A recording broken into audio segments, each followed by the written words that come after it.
video, we'll be seeing Python Itertools usage for data manipulation. First, let's understand what is Itertools. So Itertools is a standard Python library that basically offers you a powerful memory efficient tools for data manipulations. So it can enable and it can handle the loops in an efficient way. It can generate combinations and permutations of data and can perform aggregations also without loading all the data into the memory. So that's why they are memory efficient. So aggregations basically include like sum, minimum, maximum, count, and mean. Okay. Why we basically use these kinds of Itertools? Because when you are dealing with a large data set, obviously there will be memory exhausting, right? So without exhausting the memories, it can handle a large data set. So efficient iterations will be.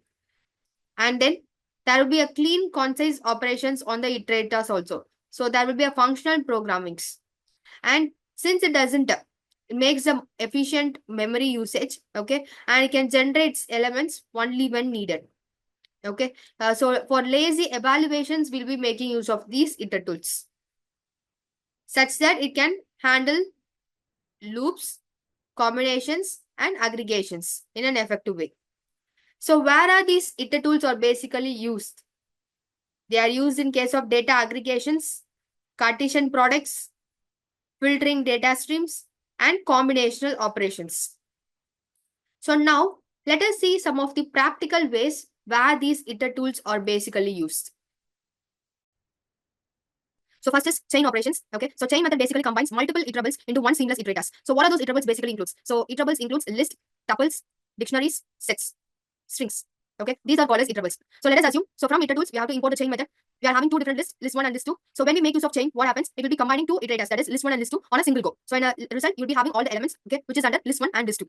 So chain of list 1 and list 2 should be provided such that the list 1 elements and list 2 elements will be combined. Okay, in order to view the result, we are just converting to list. So typecasting is done. So this is how we combine multiple iterables into one. Next method is slice. So from Itertools, we have to make use of slice. What is the main purpose of slices? It will slice and iterables without converting into a list. Okay, it's like for a lazy evaluation, you can do so. Okay, so first we are going to generate numbers from range of 100. So it starts from 0 till 100. Okay, 100 will not be included, right, in case of range. So from 0 till 99 it will be included. Then what we have to do? We are going to do slice of numbers. Okay, so we have like 100 different numbers, right? So from that only 5 has to be picked up. So we are going to make use of slice. Okay, slice method, and then here we have to pass first argument as numbers, and then how many numbers you want to extract? 5. So 5 numbers will be extracted when you are making use of slice. So since in order to view the result in form of list, I'm just doing typecasting. So this is how we'll be able to extract. Okay, once after doing a result, if you want to extract some little amount of information, like similar to that of head, at the time instead of that making use of slicing, you can make use of slice method also. Next function that we are going to see is combinational functions. So first is we are going to see product. So it basically returns you the Cartesian products of the input variables. So from Itertools, we are going to import product method. So we are going to generate, we are having two different lists, A and B. Okay, so when we do product of A and B, what happens? It will take each and every element. For each and every element from A, it will be having a combination with B. So one A, one B. Then it will be taking the second element under A list. Okay. Then from B, it will be having a combination of A and B. So all different possible combinations will be done. So under combinational functions, second method that we are going to see is combinations. So from Itertools, we'll be importing combinations. So what happens? All possible combinations will be generated depending upon the elements that we provide under this list. So first, we are going to assign a list that is items equal to A, B, C. When we provide combinations of A, B, C with respect to two elements. Okay, we are providing with respect to two elements means two different combinations, that is AB, BC, CA, right? Here AB is equivalent to BA, so that's why it has been skipped. Okay, so when we check with this result, it will be returning you all different combinations, that is AB, AC, and BC. So your Itertools handles combinational functions. Next, we have seen aggregations, right? It can handle aggregation. Let's see how does it maintain aggregations and filtering. So from Itertools, we are going to import group by. Then we are generating a list with elements apple, apricot, banana, and blueberry. So okay, we are going to filter the fruits based on.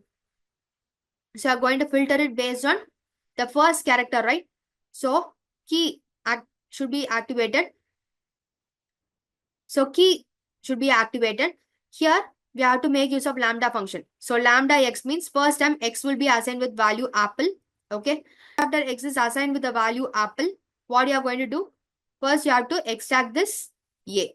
Okay. So it has to check with the first character, right? So key is equal to A. So what happens? First, A will be generated. Okay, A will be acting like a key. Okay, and then it will be extracting apple. Okay, next time X will be assigned with value apricot. Okay, then it checks the first character. That is what we are providing under lambda function. So depending upon that, once after apple, apricot will be provided. Okay, next X will be assigned with banana. When it checks, it is a new key. So new part will be created. Okay, and then new key will be generated. Okay, and then what happens? It segregates based on the character banana and blueberry. Okay, this is what the purpose of group by. So once after group by, as such, in case of pandas, we have discussed, right? In case of group by, we will not be able to view the result directly. So we'll be making use of for loop. Okay, in case of for loop, we are going to generate two different elements. Okay, that is key and group. Key is nothing but based on the first characters. These are called as keys. Okay, and group is nothing but based on that we have segregated apple and apricot, right? So this will be under your key and this will be under your group. Okay, so we are going to print in form of keys and list of groups we are going to provide. So for A, we have apricot and apple, right? This is what they have been provided in form of list. This is how the aggregations and filtering will be handled. Then the last function that we are going to see is combining methods. So in case of combining methods from Itertools, what we are going to do, we are going to import chain, slice, accumulate method. We are having two different lists.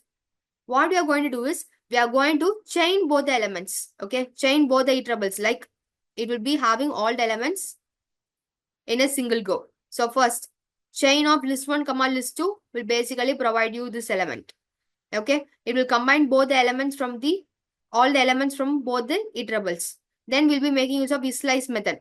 From this result, only 5 elements we are going to take. So 1, 2, 3, 4 and 5. Once after extracting, what we are doing, we are making use of accumulate method. What does accumulate basically does is, it does the cumulative distribution. First, it takes the first element 1, then it will be combining 1 and 2, it will be returning 3. Then 3 plus 3, it will be returning you 6. Okay, then combining all 6 plus 4, 10, 10 plus 5, 15. So this would be the result. So the cumulative distribution will be provided. So you can combine different methods also by making use of Itertools. Okay, from Itertools, you can combine all the methods under it. So this is how it basically handles your looping, aggregations, and then we have seen different combinationals method. That's the end of Python Itertools usage for data manipulations. Thank you.